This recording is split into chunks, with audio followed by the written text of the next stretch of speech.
दोस्तों, क्या आप जानते हैं बुध हमारे सोलर सिस्टम का सबसे छोटा ग्रह है और हर एक बीतते दिन के साथ ये और ज्यादा छोटा होता जा रहा है। और क्या आपको पता है, जुपिटर यानी बृहस्पति आकार में इतना बड़ा है कि इसके अंदर हमारे सौर मंडल के बाकी सभी ग्रह 2 बार समा सकते हैं। हमें यकीन है आपको ये बातें पहले से पता नहीं होंगी। इसका कारण यह है कि पूरे सौर मंडल में सिर्फ पृथ्वी ही हमारा ग्रह है और हम बस इसी के बारे में जानते हैं। लेकिन क्या आपने कभी सोचा है कि सौर मंडल के बाकी ग्रहों की जमीन, वहां का वायुमंडल, हवा, पानी और तापमान कैसा है और इन अलग अलग ग्रहों से हमारा सूर्य कैसा दिखाई देता है? आज हम आपको सौर मंडल के सभी ग्रहों की एक ऐसी सैर कराने वाले हैं जिसके बाद आप इन्हें कभी भूल नहीं पाएंगे। साथ ही हम आपको एक एक ग्रह के रियल तस्वीरें और फुटेज भी दिखाएंगे ताकि आप इनका असली रूप देख सकें। इसलिए वीडियो को अंत तक जरूर देखिएगा। दोस्तों, हमारे सौर मंडल में कुल 8 ग्रह हैं जिनके नाम mercury Budh, Venus Shukra, Earth Prithvi, Mars Mangal, Jupiter Brihaspati, Saturn Shani, Uranus Arun और नेपच्यून यानी वरुण है। चलिए अब एक एक करके इन सभी प्लैनेट्स की सैर पर चलते हैं। सबसे पहले बात करते हैं मरकरी की, जो सभी ग्रहों में सूर्य के सबसे ज्यादा नजदीक है। मरकरी सूर्य से सिर्फ 58 मिलियन किलोमीटर दूर है और इसका अपना कोई वायुमंडल नहीं है। इसकी सतह चांद की तरह गड्ढों से भरी हुई है और ये कोई ऐसे वैसे मामूली गड्ढे नहीं है, बल्कि उल्कापिंड और धूमकेतु के गिरने से बने हैं। ये गड्ढे आकार में कई किलोमीटर तक लंबे और चौड़े गहरे भी हैं। मरकरी पर खोजे गए सबसे बड़े गड्ढे का व्यास करीब 1500 किलोमीटर है। कोई वायुमंडल ना होने की वजह से यहाँ दिन में तापमान 450 डिग्री सेल्सियस तक पहुंच जाता है, जबकि रात के समय -180 डिग्री को क्रॉस कर जाता है।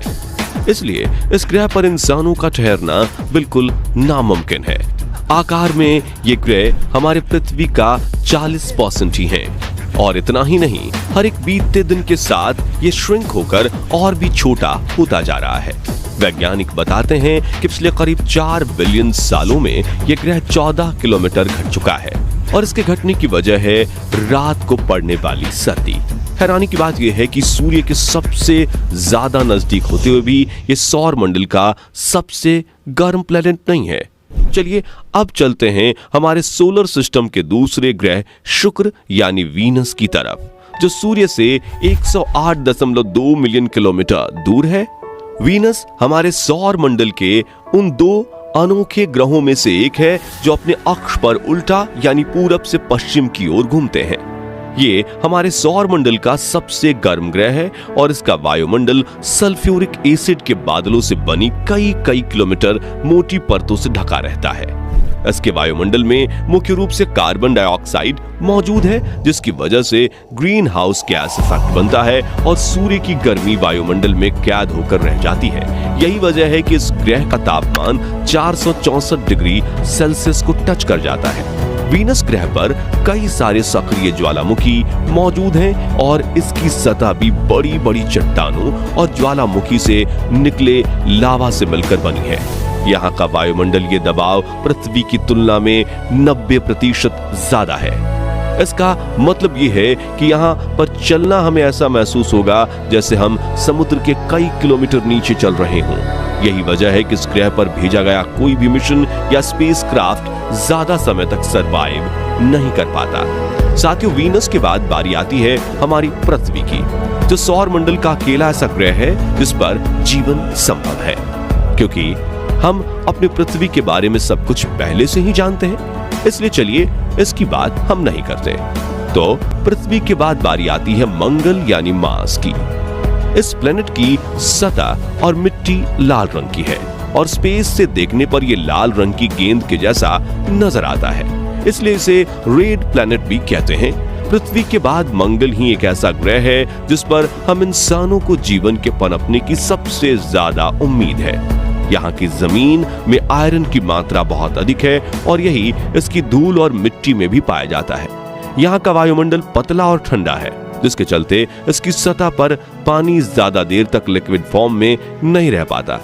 मंगल पर धूल भरी आंधी और तूफान आना आम बात है। सूर्य से करीब 228 मिलियन किलोमीटर दूर होने की वजह से यहाँ का औसत तापमान -55 डिग्री सेल्सियस रहता है, जबकि इसका मैक्सिमम टेम्परेचर सिर्फ 30 डिग्री सेल्सियस तक ही पहुंच पाता है। यहाँ की सतह हमारी पृथ्वी के चट्टानी और रेगिस्तानी इलाकों से काफी मिलती जुलती है। वैज्ञानिकों का अनुमान है कि शायद एक समय मंगल ग्रह पर जीवन रहा होगा। दोस्तों, मंगल के बाद अब नंबर आता है बृहस्पति यानी जुपिटर ग्रह का, जो कि हमारे सोलर सिस्टम का सबसे बड़ा ग्रह है।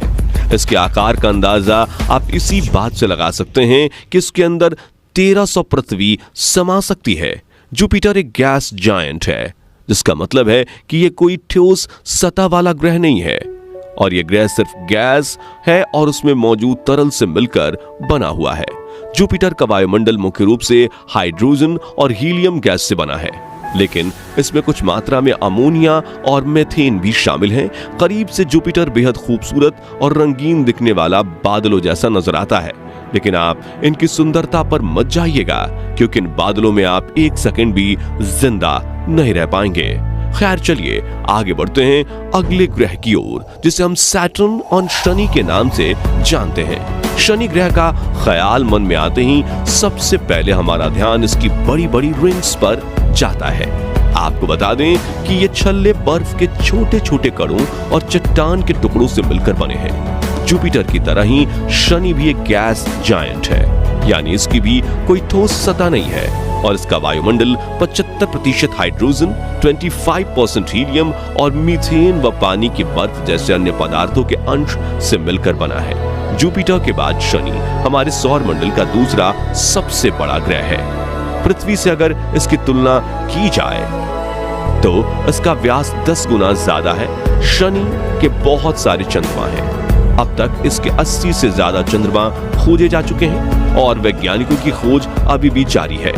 कैसिनी नाम के एक अंतरिक्ष यान ने शनि और इसके चंद्रमा का अध्ययन करने में 13 साल से ज्यादा का समय बिताया है। यही वो मिशन है जिसने शनि और इसके छल्ले से जुड़े रहस्यों को पहली बार उजागर किया था। हमारे सौर मंडल में सैटर्न के बाद बारी आती है यूरेनस ग्रह की, जिसे हम अरुण कहकर बुलाते हैं। वीनस के बाद यूरेनस ही एक ऐसा ग्रह है जो अपनी दूरी पर पूरब से पश्चिम दिशा में घूमता है। ये हमारे सोलर सिस्टम का सबसे ठंडा ग्रह है, जिसके चलते इसे आइस जायंट भी कहा जाता है। इस ग्रह का तापमान -224 डिग्री सेल्सियस तक नीचे चला जाता है। यूरेनस का वायुमंडल 83% हाइड्रोजन और 15% हीलियम से मिलकर बना है, जिसके अंदर थोड़ी बहुत मात्रा में मीथेन, पानी और अमोनिया के अंश भी मौजूद हैं। यूरेनस का आकार हमारी पृथ्वी से लगभग 4 गुना बड़ा है। शनि की तरह यूरेनस का भी अपना एक रिंग सिस्टम है, हालांकि ये शनि के जितना प्रसिद्ध नहीं है और बहुत कम लोग इसके बारे में जानते हैं। इन छल्लों की खोज पहली बार 1977 में की गई थी, और फिर बाद में साल 1986 के दौरान वॉयेजर 2 अंतरिक्ष यान द्वारा इसकी पुष्टि भी की गई। तो चलिए इस सफर में आगे बढ़ते हुए हम बात करते हैं हमारे सौर मंडल के 8वें यानी आखिरी ग्रह नेपच्यून, जिसे वरुण कहा जाता है, इसके बारे में। यूरेनस की तरह नेपच्यून का भी अपना एक रिंग सिस्टम है, और अब तक इसकी 5 रिंग्स को खोजा जा चुका है। व्यास की दृष्टि से देखें तो यह हमारे सोलर सिस्टम का चौथा सबसे बड़ा ग्रह है। नेपच्यून का वायुमंडल 72% हाइड्रोजन, 25% हीलियम और थोड़ी बहुत मीथेन गैस से मिलकर बना है। आकार की बात करें तो ये पृथ्वी से लगभग 4 गुना बड़ा है, और ये भी एक आइस जायंट है। इसकी वजह यह है कि इसका एवरेज टेम्परेचर -200 डिग्री सेल्सियस के आसपास रहता है। जैसा कि हमने बताया, यह हमारे सौर मंडल का आखिरी ग्रह है, जिसके चलते सूर्य से इसकी दूरी 4.495 बिलियन किलोमीटर है। साथ ही हमारी पृथ्वी से भी ये 4.3 बिलियन किलोमीटर दूर है। यही वजह है कि वॉयेजर 2 एकमात्र ऐसा मिशन है जो आज तक इस ग्रह पर भेजा गया है। तो दोस्तों, आज के इस वीडियो में बस इतना ही। वीडियो अच्छी लगी हो तो इसे लाइक और शेयर जरूर करें। साथ ही ऐसी कमाल के इंफॉर्मेटिव वीडियोस देखने के लिए चैनल को सब्सक्राइब और फेसबुक पेज को फॉलो जरूर कर लीजिएगा। वीडियो अंत तक देखने के लिए धन्यवाद।